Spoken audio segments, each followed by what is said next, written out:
Chapters 7 and 8? It's almost 60 pages, are you kidding me? Oh, hi, I'm Caitlin, and I'm so close to becoming a flight attendant. We're almost done with classroom training, or we would be if our instructor, Mrs. Lufta, actually bothered to show up to class. She was 2 hours late today. Can you believe it? And then we didn't have time to get through everything in class, so she assigned us a mountain of homework to do tonight. We're supposed to learn about every single thing that people in air traffic control do so that we have respect for their roles. Respect, by the way, is showing others they are important by what you say and do. Look at this. Over 300 airport codes. ATL is Atlanta. Louisville is SDF. I mean, how does that one even make sense? How am I supposed to get these all memorized tonight? Mrs. Lufta is making us work extra hard because she was late. This is like the third time that that's happened. It's just not fair. She is in charge. And I need to respect that, even if I don't think she's doing a very good job of it. In today's story, we'll hear about someone else who's in charge, a king, who isn't doing a very good job. And it's up to David to decide whether the king gets respect or what he deserves. Hilo, Hawaii, ITO. Do you think I can just fly there for a few days and memorize these on the beach?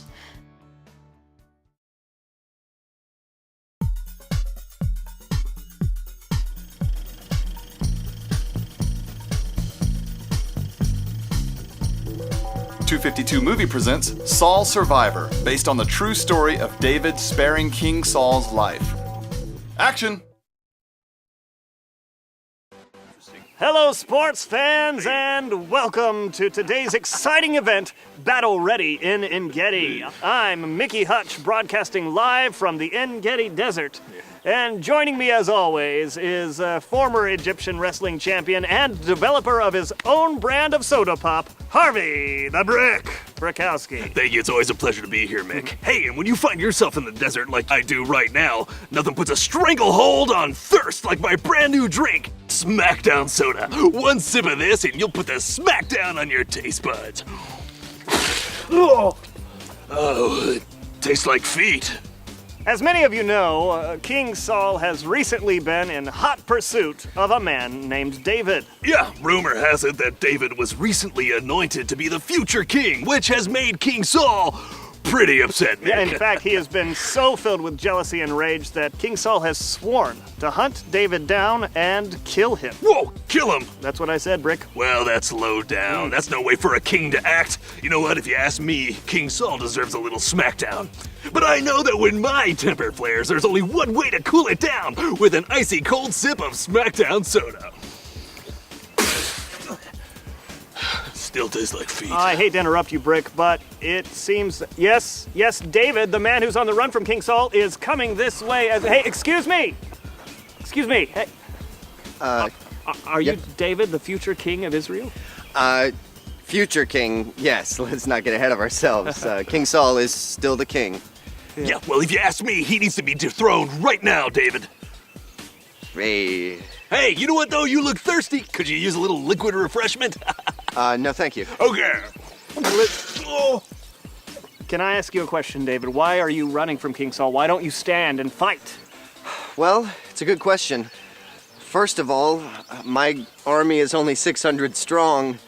King Saul has literally thousands of men at his disposal. And secondly, and more importantly, it just wouldn't be right. Like I said, King Saul is I'm sorry still to interrupt, David. Yes, it seems that King Saul and his army of nearly 3,000 men is approaching. They'll be here at any second. Really? Oh, great. Okay, men! We have to find some place to take cover. You know what? There's a cave over there, David. Good. Cave? Yeah.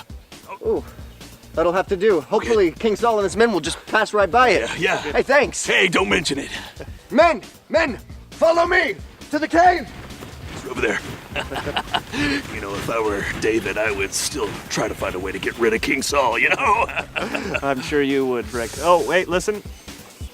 Yes, King Saul and his men are approaching. Wait, what are they doing? Why are they stopping? They're supposed to just keep on going right by the cave, Mick. King Saul is walking this way. Hello, nomads. Hello, King Saul, what a surprise. Yes, hello, hi. You may dispense with the pleasantries, but if you don't mind, I need to find a place to take a load off. So, Hey, King Saul, is it true you're trying to hunt down and kill David? what? How did you find out? No, I just want to bring him in for questioning. Yeah, right. Listen, King Saul, Gentlemen. may I ask? I will be happy to answer your questions just as soon as I have rested. So, if you would be obliged to show me a place that I might be able to. There is a cave over there if you'd like. Yeah. Yes. Thank you. Splendid. I will return shortly. That's great. Yeah, if you're lucky, buddy. Oh, Smackdown.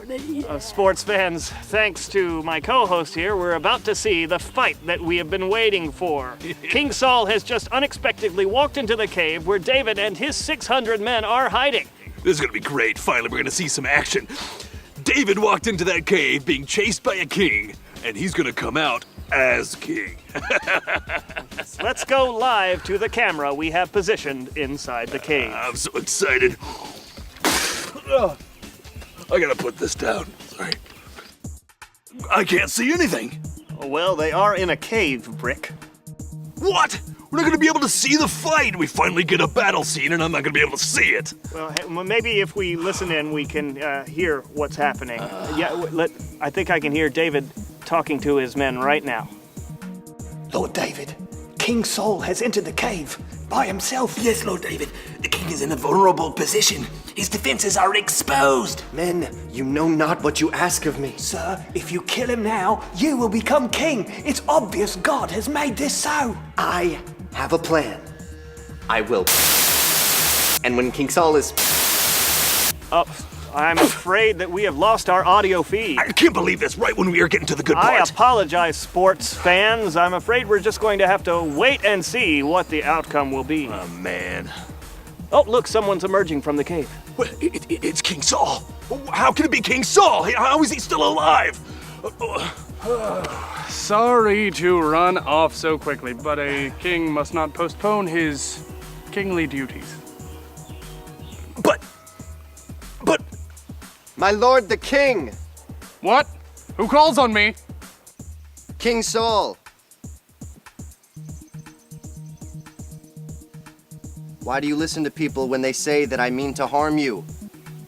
Moments ago, you were within reach of my sword. I could have killed you, but I didn't. I refused to lay a hand on God's anointed. Look. I cut a piece of cloth from your cape. This proves how close I was to you. But I spared you. May God judge my actions against yours.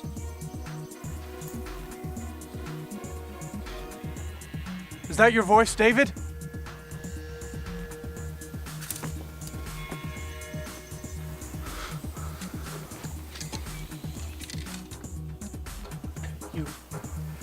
You are a better man than I am.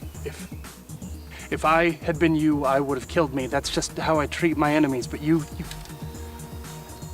will surely be king someday, and you will be a great ruler. But I ask you this.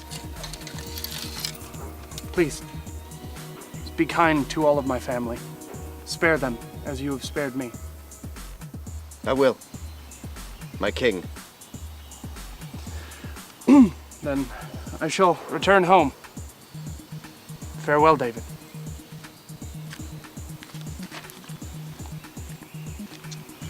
Gentlemen, me and my men move out from here.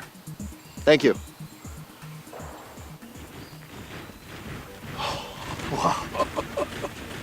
Well, sports fans, I for one can say that I did not see this coming. David has once again proven to be a man worth his salt. Given the opportunity to finish off Saul once and for all, he chose not to out of respect for God. David has shown us that it doesn't matter if our leaders are behaving in a way that deserves our respect. We should show them respect anyway. That was intense.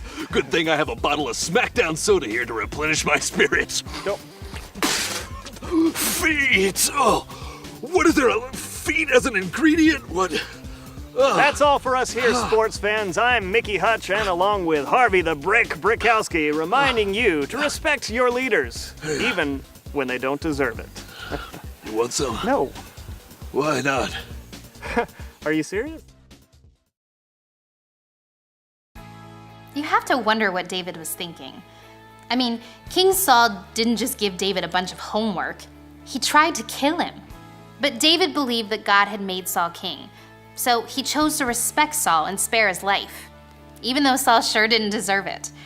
I bet you know some leaders who you don't think deserve respect. The coach who makes you run drills while he plays games on his iPad.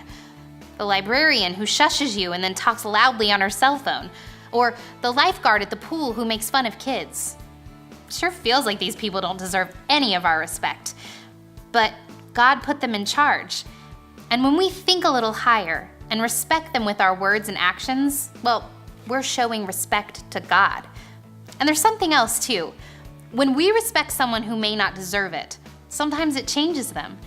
It can even encourage them to be a better leader. After all, in order for them to lead well, it helps to know what it feels like to be followed. So that's the one thing to remember today. Respect those in charge, even when they don't deserve it. So I figured out a cool way to remember the weird codes by making up things they stand for. Like Louisville is SDF, Start Dart Fishing. And Wichita, ICT, is Ice Cream Trails. Yeah, I don't have a clue what that means either, but I think maybe I'll show my system to Mrs. Lufta in case it helps her out.